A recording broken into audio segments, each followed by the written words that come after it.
Buenas noches, queridos estudiantes de la Universidad Autónoma Gabriel G. Moreno, carrera de Ingeniería Civil, en la materia de construcción de edificios, 10º semestre. Hoy vamos a continuar con la temática de instalaciones eléctricas y vamos a tocar el tema relacionado a la corriente alterna.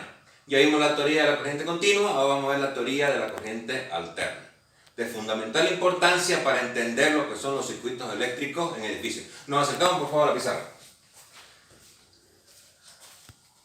Viendo nosotros la teoría y definiendo los conceptos, tenemos que la frecuencia en una corriente alterna es el número de ciclos que realiza por cada segundo.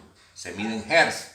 Una fuente electromotriz alterna de frecuencia F, cuyo valor máximo es el voltaje máximo, varía con el tiempo de acuerdo a la siguiente fórmula. El voltaje va a ser el voltaje máximo multiplicado por el seno de 2pi frecuencia tiempo. ¿Por qué? Al ser una función senoidal, entonces va variando en función al tiempo.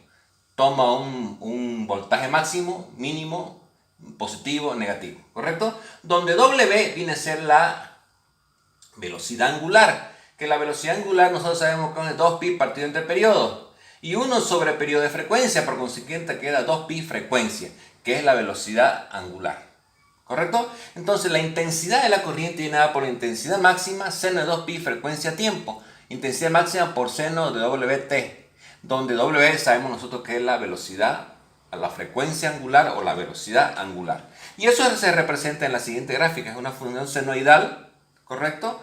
Que parte de cero, tiene un pico, vuelve a cero, otro pico negativo y sube, ¿correcto? Entonces un ciclo es una ida y una vuelta completa. Tenemos una intensidad máxima positiva y una intensidad máxima negativa y obedece a una función senoidal. Valores eficaces. ¿Cuáles son los valores eficaces? Intensidad eficaz va a ser igual a 1, va a ser la intensidad máxima partido entre la raíz de 2, que va a ser igual a 0, haciendo esta operación, 1 sobre la raíz de 2 sale 0.77 de la intensidad máxima. Y el voltaje eficaz va a ser el voltaje máximo partido entre la raíz de 2, que sale 0.77 del voltaje máximo, ¿correcto? Entonces vamos a definir los conceptos de reactancia inductiva.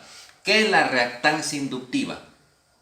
La reactancia inductiva por definición viene dada por 2pi frecuencia L de la inductancia, ¿correcto? Donde L es la inductancia medida en Henry.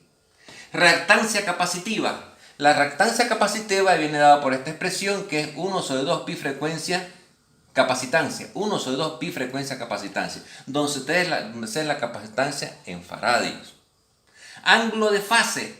¿Cuál es el ángulo de fase? El ángulo de fase es el que se forma entre la horizontal y el vector, el vector B máximo, ¿correcto? Entonces B va a ser vector B máximo multiplicado por el seno del ángulo θ, ¿correcto? Y eso va a ser igual al voltaje máximo seno de 2pi frecuencia tiempo. Y lógicamente la frecuencia se mide en giros por unidad de tiempo, ¿correcto? Entonces estamos midiendo nosotros que este lado del triángulo o el cateto opuesto viene dado por B máximo por el seno del ángulo de fase. Por el seno del ángulo de fase. Que eso va a ser igual a B máximo seno de 2pi frecuencia tiempo. ¿Correcto? En un circuito de corriente alterna tenemos nosotros un resistor, un inductor y un capacitor. El voltaje del resistor es intensidad por resistencia. El voltaje generado por el inductor va a ser I por la reactancia inductiva. Y BC va a ser I por la instancia capacitiva, ¿correcto? Entonces tenemos nosotros que en circuitos en serie, en corriente alterna, el voltaje es la suma del voltaje resistivo, el voltaje capacitivo, el voltaje inductivo y el voltaje capacitivo, ¿correcto? Eso representado en una gráfica en el eje Y hacia arriba tenemos el voltaje inductivo, para abajo capacitivo y en el horizontal resistivo. Entonces tenemos el vector resultante, ¿correcto? Entonces el vector R va a ser igual a la raíz cuadrada BR cuadrado más BC menos BL. BC BL, quiero decir BL menos BC elevado al cuadrado. Y el ángulo de fase lo medimos a través de la tangente del ángulo. Va a ser igual a BL menos BC partido entre BR. O también coseno de phi va a ser BR dividido entre B, donde B es el resultado del voltaje de la suma del vector del voltaje resistivo más el voltaje inductivo más el voltaje capacitivo. Impedancia. Tenemos nosotros que el voltaje resistivo va a ser I por R, el voltaje inductivo va a ser I por XC y el voltaje capacitivo va a ser I por XL, quiero decir, y el voltaje capacitivo va a ser I por XC.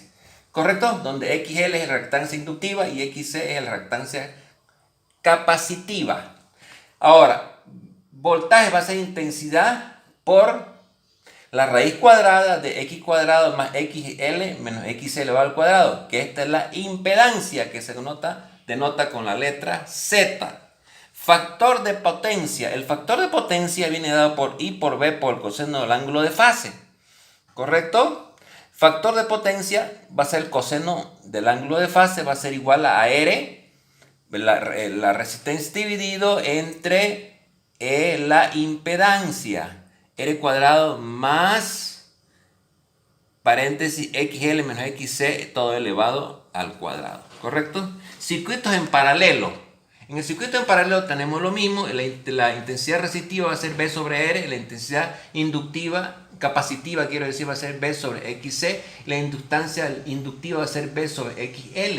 Y la intensidad de la corriente va a ser igual a I intensidad resistiva al cuadrado más intensidad capacitiva menos intensidad inductiva elevado al cuadrado. Y el coseno del ángulo de fase, el ángulo de fase quiero decir va a ser IR partido entre I. ¿Correcto? Entonces hemos hecho un repaso de la teoría de la corriente alterna, que prácticamente son todos los circuitos eléctricos en edificaciones trabajan con corriente alterna.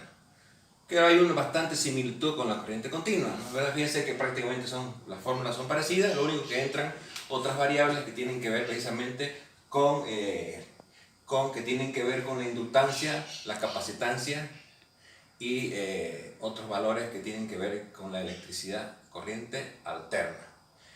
Posterior a esto vamos a elaborar algunos ejercicios de aplicación utilizando circuito de corriente alterna, para entrar a analizar los proyectos eléctricos, los proyectos de las instalaciones eléctricas en edificios, entendiendo bien los conceptos de lo que son los conceptos de electricidad, las variables que se manejan, para entender a cabalidad los proyectos eléctricos. Muchas gracias por su atención.